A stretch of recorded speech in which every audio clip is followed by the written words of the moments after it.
Blackstone Audiobooks presents Hegel in 90 Minutes by Paul Strathern. Introduction.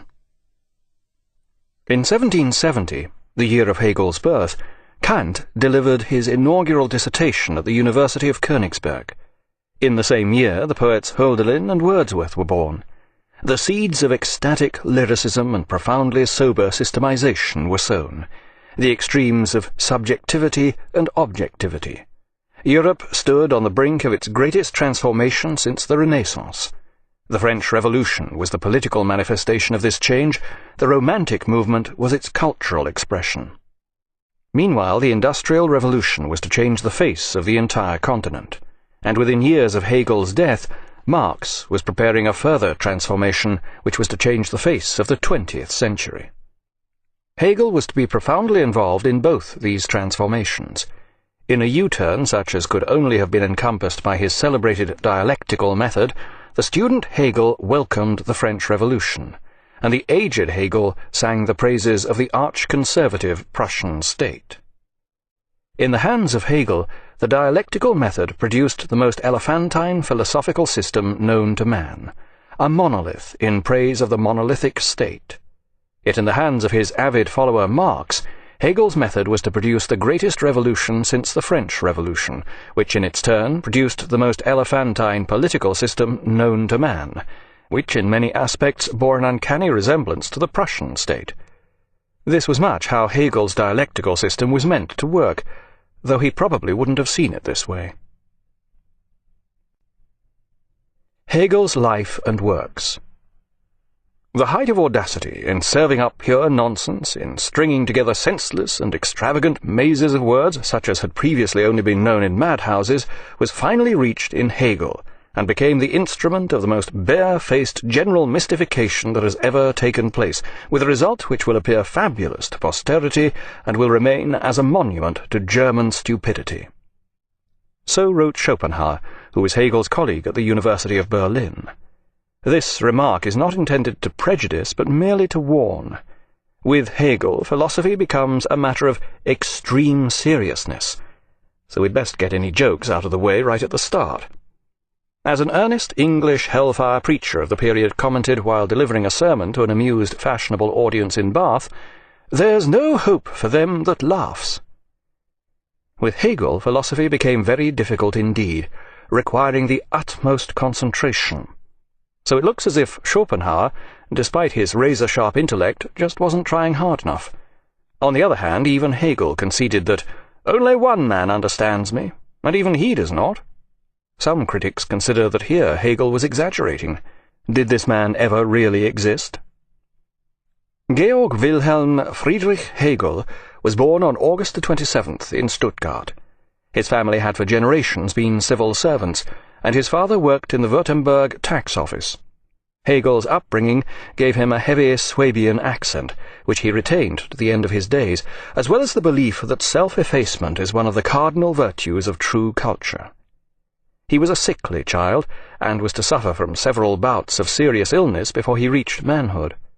At the age of 6, he caught such a bad case of smallpox that he nearly died. For more than a week he was blinded, and his complexion remained badly pockmarked. At the age of 11 he survived the fever that struck his entire family and carried off his mother, and during his student years he was laid low for several months by a malarial infection.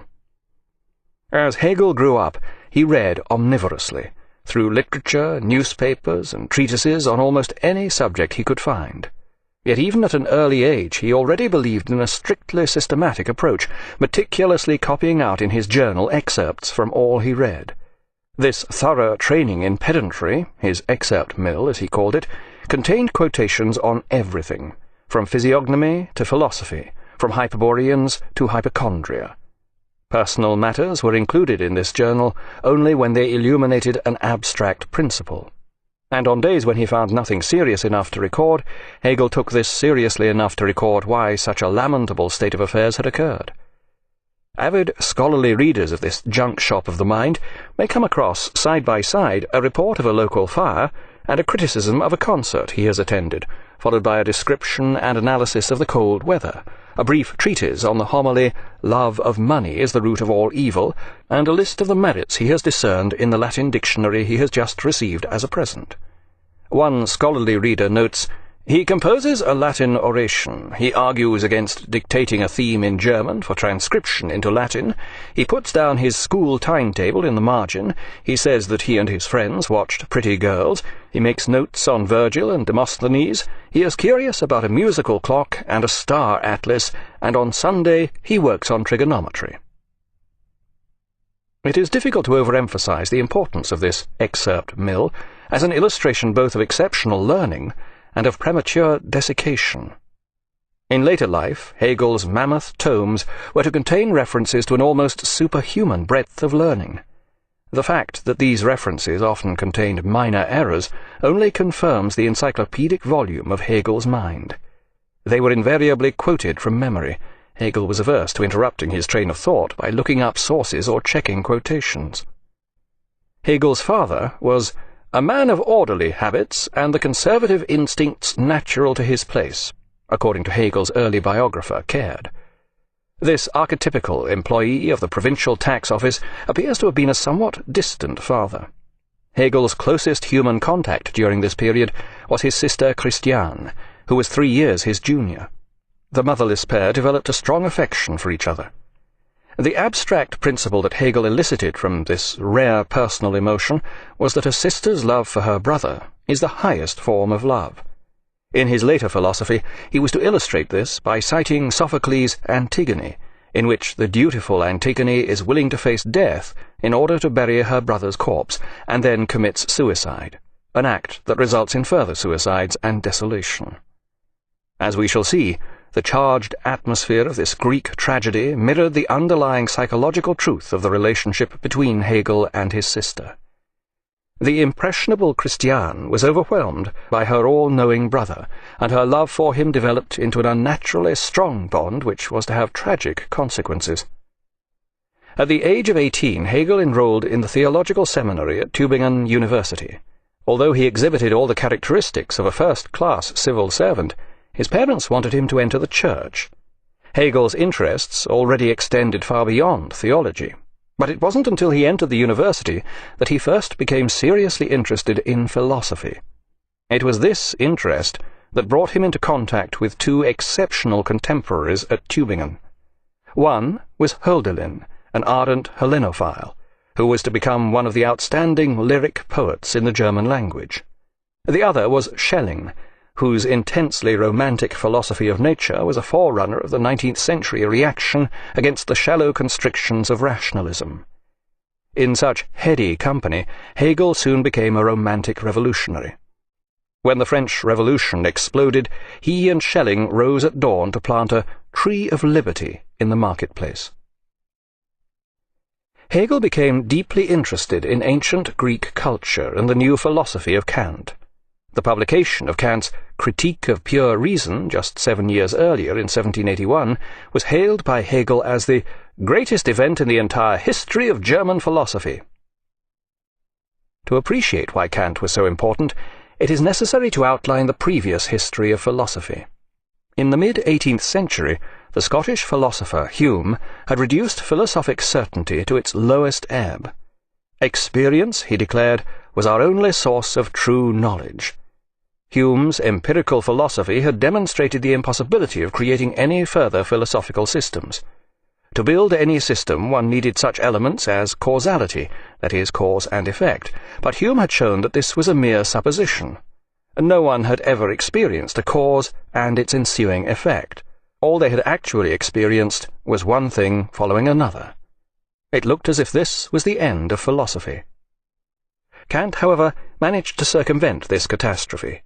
He suggested that causality was merely one of the ways in which we apprehend the world, like space and time, colour, and so forth. Hume had been right. The world didn't contain such a thing as causality. Instead, it was in us, our way of perceiving the world.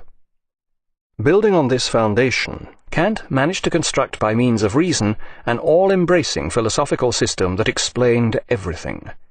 In a series of all but impenetrable works, Kant proceeded to explain his system to the world.